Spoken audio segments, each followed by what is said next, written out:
Imagine two people. Both graduate at 22. Both land jobs paying $65,000 a year. Both get raises.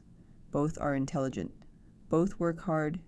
30 years later, one quietly becomes a millionaire.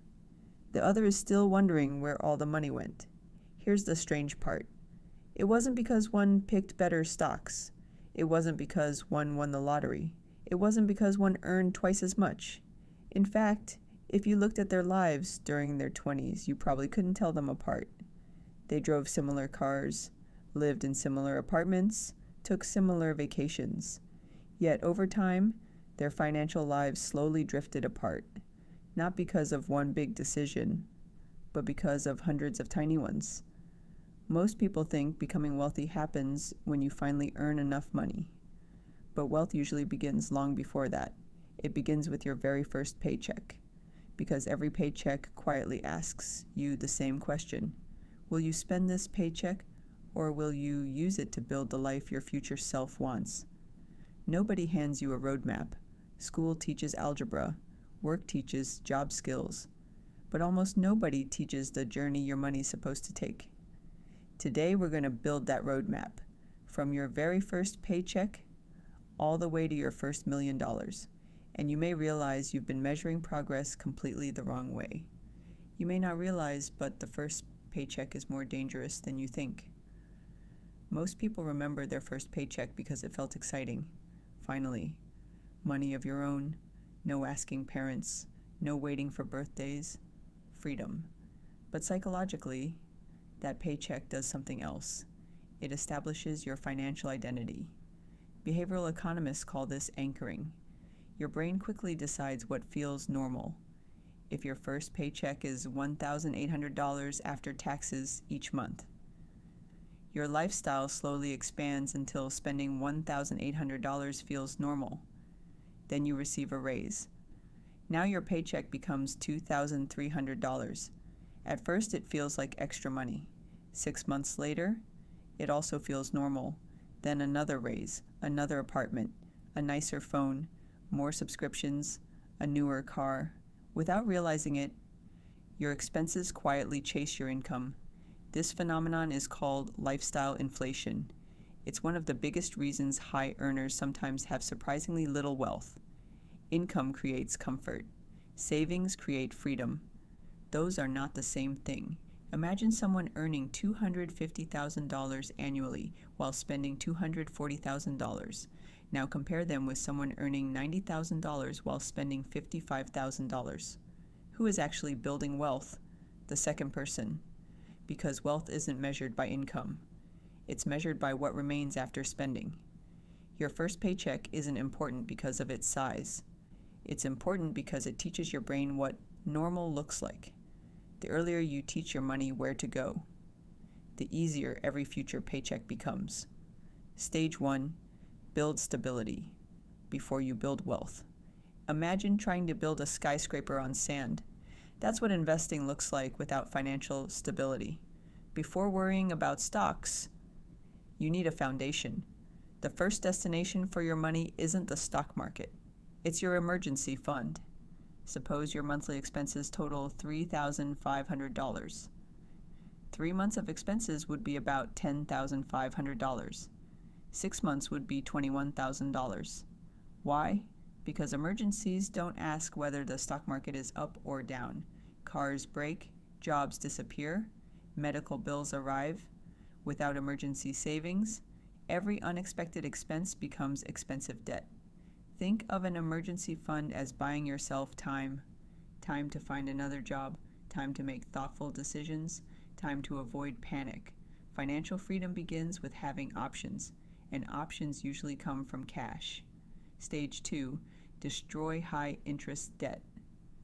Now imagine climbing a mountain. Every step forward matters, but someone keeps pulling you backward with a rope. That's what high-interest debt feels like. Let's look at credit card debt. Suppose you owe $8,000. Your interest rate is 24%. That means roughly $1,920 of interest could accumulate over a year if the balance remained unpaid. That's money buying you absolutely nothing. Many people rush into investing while carrying expensive debt. Imagine earning 10% annually from investments, but paying 24% on debt. You're effectively losing ground. Not every debt is bad. A reasonable mortgage, student loans with manageable interest rates, business loans that generate income. These can serve different purposes, but extremely high-interest consumer debt usually works against your future wealth.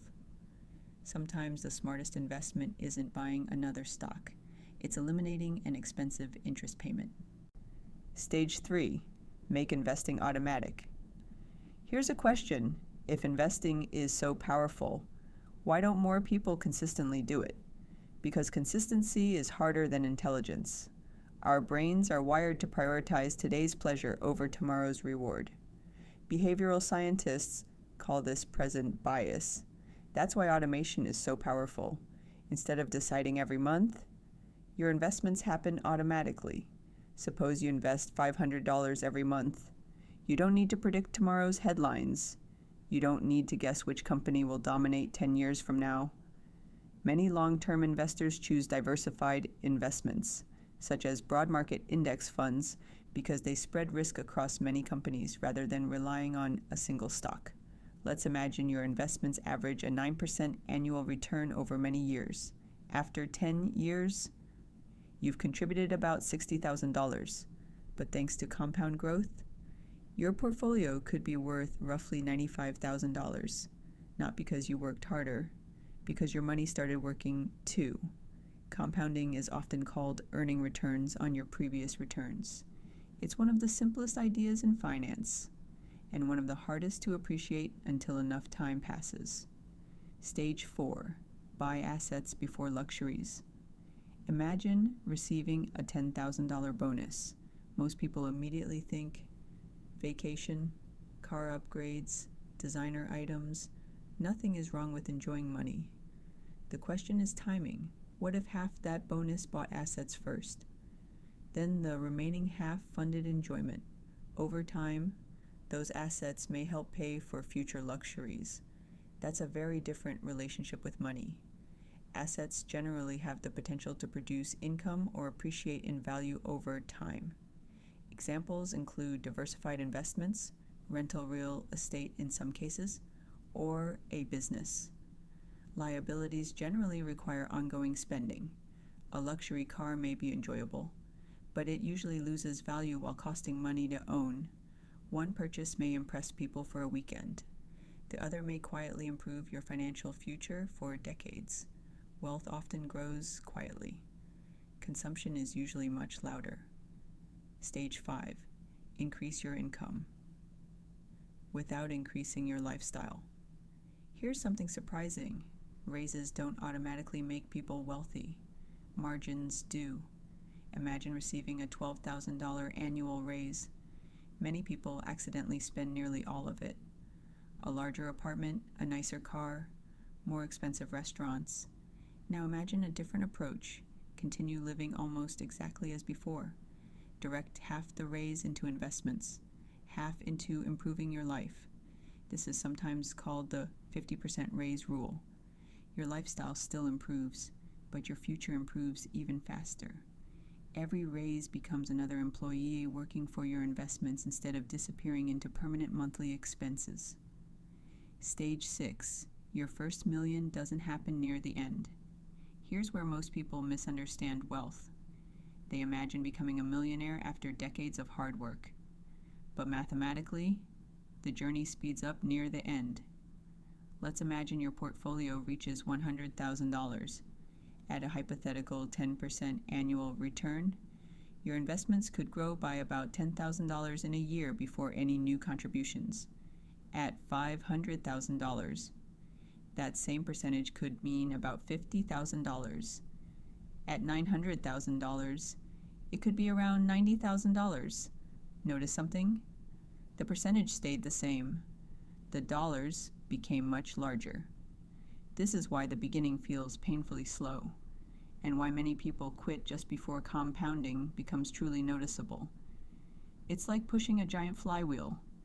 The first pushes feel exhausting. Eventually, Momentum begins helping you. The first million is often considered the hardest because you're building both the principle and the habits that allow compounding to work. After that, the mathematics can become increasingly powerful, assuming you continue investing and markets perform over time. The roadmap is simpler than it looks. Let's put everything together. Your first paycheck isn't just income. It's your first financial decision.